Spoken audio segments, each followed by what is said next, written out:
Hello everyone, and welcome to VEDA 20 of 2019. We're on the home stretch. After this, just 10 more VEDAs, and then I can stop bugging you guys in your sub boxes. And I'll talk a bit more about the state of the channel and VEDA and all that a bit later. But I actually have the first VEDA video that has been requested of me, and that was from KC Link, who asked me on my comments of the video yesterday to talk about the 3 Yu-Gi-Oh movies. And I have I've talked about Dark Side of Dimensions a fair bit before, but I haven't really talked about all 3 together. So I own 2 of them.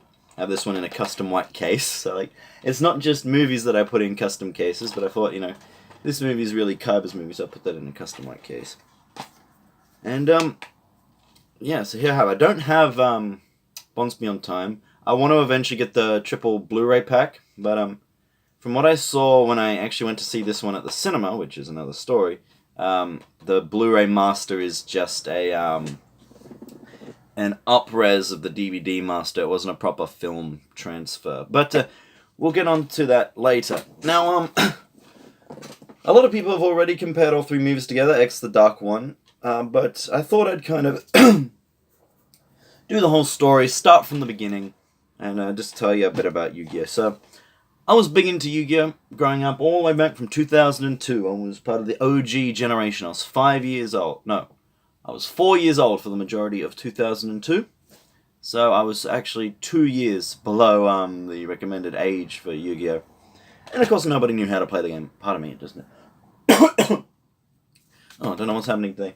Yeah, I was 2 years below the recommended age on the back of all Yu-Gi-Oh! Packs, so how the frig a 6-year-old can play Yu-Gi-Oh! In this day of age is beyond me. And I watched the TV show. I love the TV show. That's what got me into the game. My first few cards were a couple of fake decks I can remember, and among them were actually Slifer the Sky Dragon and Blue Eyes, and soon after a Red Eyes Black Metal Dragon, all of which I still actually have there, over there, framed up. But we'll come back to those cards a little bit later. And I actually remember the first card I ever got. I was playing with my cousin, and he gave me a Griffin Wing one day. Yeah, that's what. So yeah, in terms of my Yu-Gi-Oh career, I started at the bottom, but let's stick with the show. I love the show. Absolutely love it. I used to go over to my friend Mitchell Kennedy's place all the time to watch his extensive DVD and VHS collection of Yu-Gi-Oh! One time I watched it way into the night, but yeah. So when I heard that the movie was coming out in, I think, 2004, I flipped. I mean, I didn't get to see it in the cinemas back in the day, the Merrick Street, but I was so excited to see this thing. My friend had this on DVD back then, and I rented it from Video Easy. In fact, I actually have a Video Easy rental copy of this movie in with my Yu-Gi-Oh! DVD collection, which is tucked away back there, which might even be the one I rented as a kid. And I watched this movie, and I loved it. The only problem I had with it as a child, this is as a child with a child's critical thinking, is that there was only one completely shown duel in the entire movie. And when you think about it, that's true. All the duels near the beginning, you only see a tiny bit. You see the proper Injection Fairy Lily, which was pretty cool. I didn't realize about censored cards at the time. And that was the only time I'd ever seen that card, so I just assumed that she wasn't censored. Yeah, you saw the proper Injection Fairy. The duel at the end between Kaiba / Anubis and Yugi occasionally cuts away.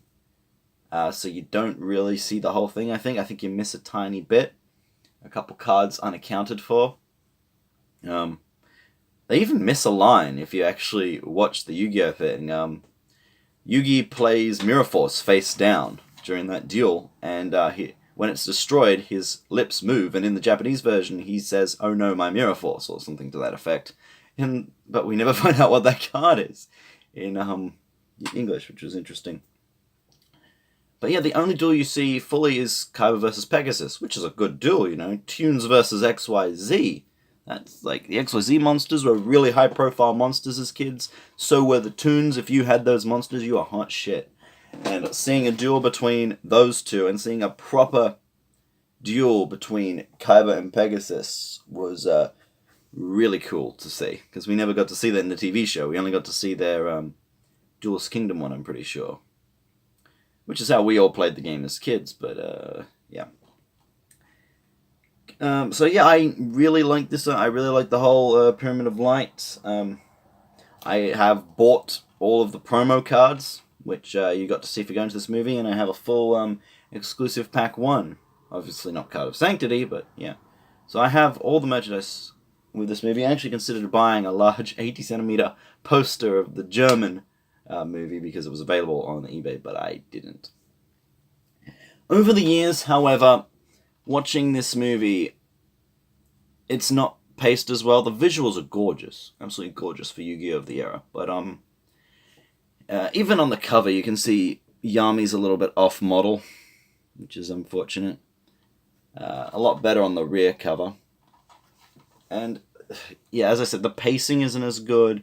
The lack of duels isn't as good. It's really cool to see the English cards in there. But yeah, after finding out that this movie was actually written by 4 kids for the Western audience, it makes a lot of sense. This is not the best Yu-Gi-Oh! Movie out. Well, it was the best for a while, but not anymore. But we will come to that. And, so what was I saying? Yeah, but it's just... And Anubis is a completely forgettable villain in terms of the main roster of Yu-Gi-Oh! Villains. I mean, I think Siegfried is more well-known than friggin' Anubis is. Or at least well-liked. But, yeah, so...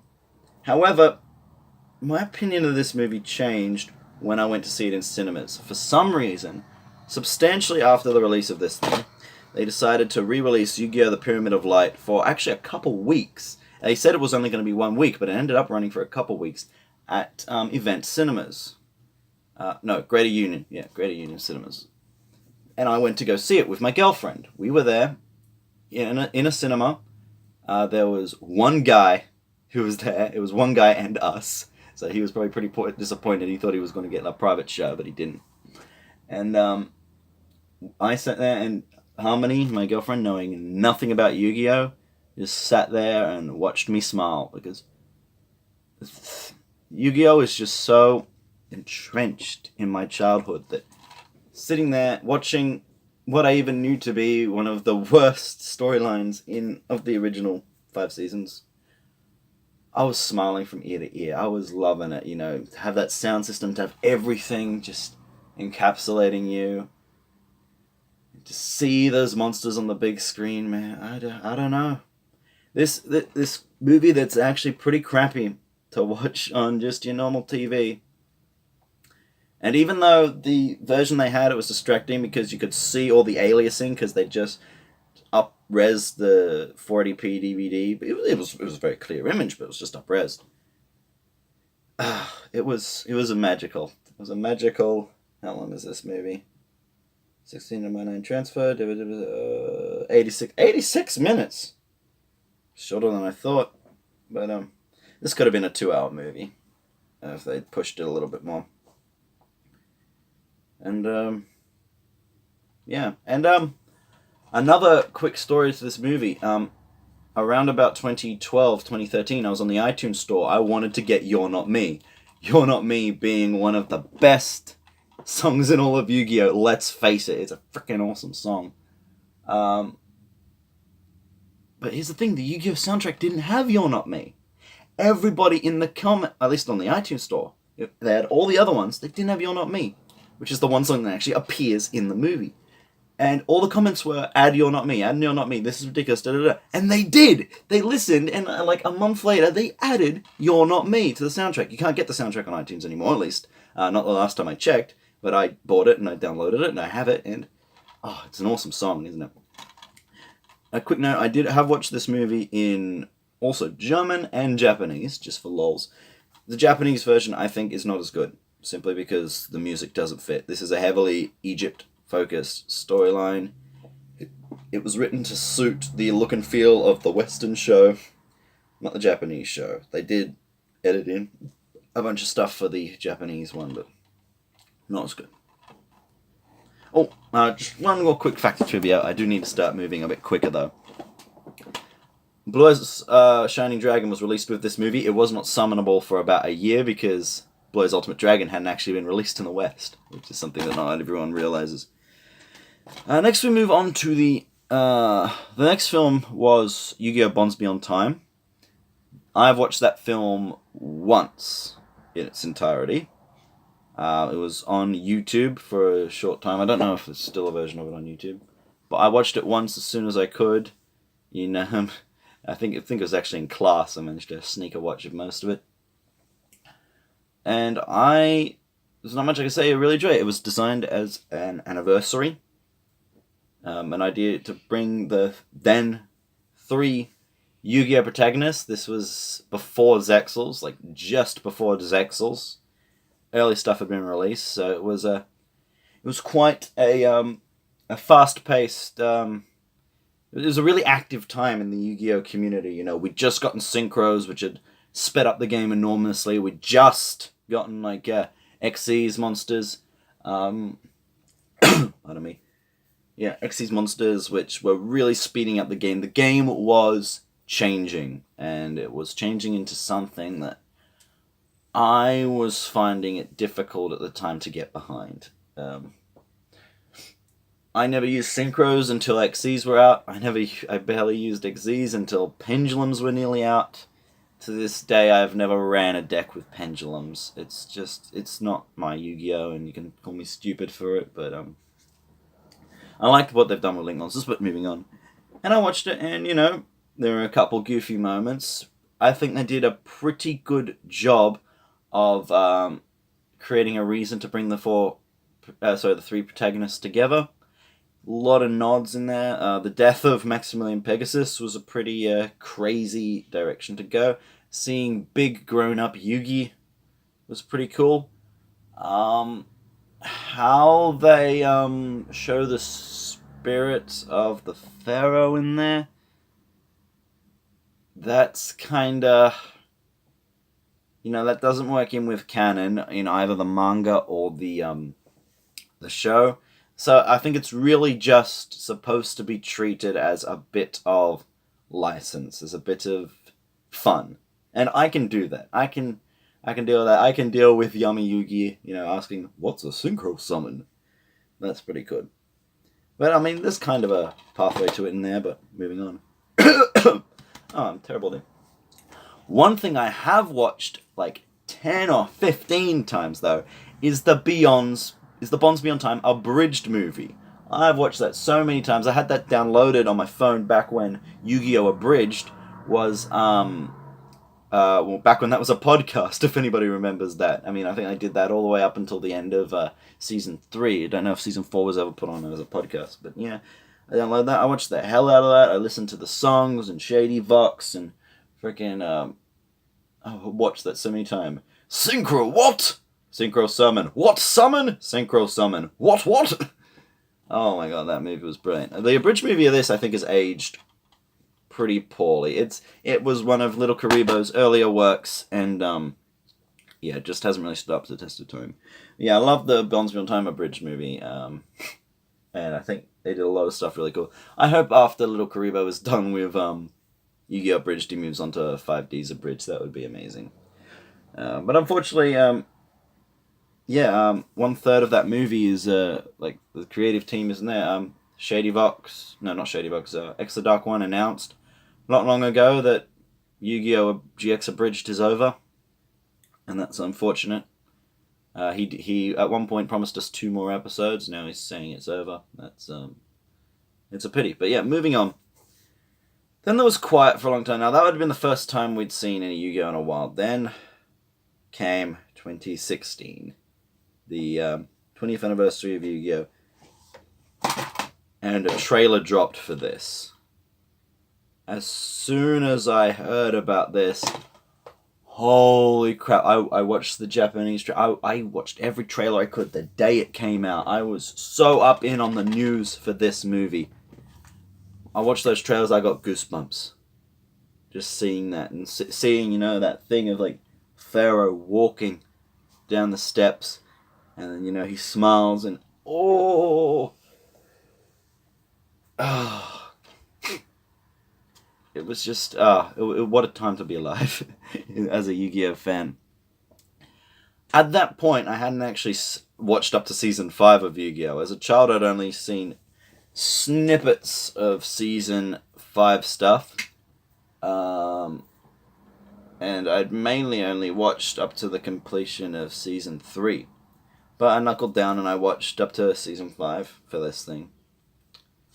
And, I've bought, not just the DVD, I bought this as a present. I wanted to get the Blu-ray with the obelisk, but I didn't end up getting it. And I will get Blu-ray of this eventually, but I've actually got 2 of the Japanese promotional mini posters up there, but I don't really want to dig them out right now. I can just see the corner of one over there, because I bought this because I love this movie so damn much. I was sitting in the theater, broad grin across my face the entire time. I went to see it with my friend Wade, if anybody remembers him from last VEDA. This movie was magical for me. I loved every second, especially watching it, in the cinema with like the surround sound, and like that moment where his helicopter or his jet rather just comes like in through the desert, and you feel it in there. And, It should be noted for people watching this movie that it does not technically carry on from the TV series, but the manga, where there were a few very minor differences which do create plot inconsistencies with the, if you try and watch it as a continuation of the anime. But it still works. It still works for the most part. And they actually did quite a few very interesting changes from the Japanese to the English, which I am actually kind of fully in support of. I have not watched the Japanese version yet. I do want to watch both versions. Unfortunately, they did not release the movie uncut, so you don't get both versions on the DVD. There are differences, which means they couldn't have been, which is unfortunate. But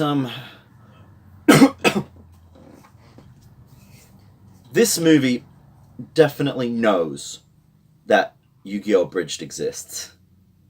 Definitely, at least the English version. A lot of the more over-the-top, especially Kaiba moments in this one was the dialogue was drastically changed. And it's as if half of the dialogue was written for Kaiba purely because of the Yu-Gi-Oh! Bridged. Like, if you've seen this movie, the scene where he's talking about recreating Yugi down to every detail, even his perfectly coiffed hair. In fact, that took the longest. That's a Yu-Gi-Oh! Abridged line right there. And then the bit where he crunches up the bottle and throws it aside and say, "Fire whoever designed that bottle! Kaiba Corp products shouldn't have crushed that easily." That's Yu-Gi-Oh! Abridged. And then they got Joey in the dog suit. I mean, like, I can probably imagine Kazuki Takashi likes the dog suit, but still. Yeah, and also the character designs I loved. Anzu changing up her hair was pretty cool. Anzu or Taya, however you want. Yeah, Taya. I don't know why I said Anzu. Probably because I'm thinking Japanese. But, yeah, so it was just, I can't stress enough how much I liked it.